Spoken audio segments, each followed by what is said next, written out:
Hello বন্ধুরা, দেখো আমার ঠাকুমা বসে আছে দুয়ারে তক্ত বসে। আমার ঠাকুমার শরীর খারাপ খুবই, তোমরা মুখ দেখে বুঝতেই পারছো। ওই জন্য আমার ঠাকুমা এখন ভিডিও বানায়নি,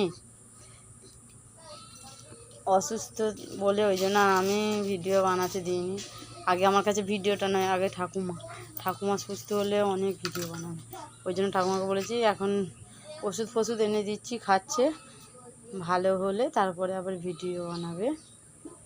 তোমরা আমার ঠাকুমাকে অনেক ভালোবাসা দাও, তোমাদের কাছে অসংখ্য ধন্যবাদ। আমার ঠাকুমাকে ভালো ভালো কমেন্ট করার জন্য, ভালোবাসো অনেক, সেই জন্য এইভাবে আমার ঠাকুমার পাশে তোমরা থাকবে, সাপোর্ট করবে আমার ঠাকুমাকে। দেখো আমার ঠাকুমার হাতের কি অবস্থা, দেখো হাতে নাট লাগানো আছে, এই হাত তো তুলতেই পারে না, খুব কষ্ট হয়।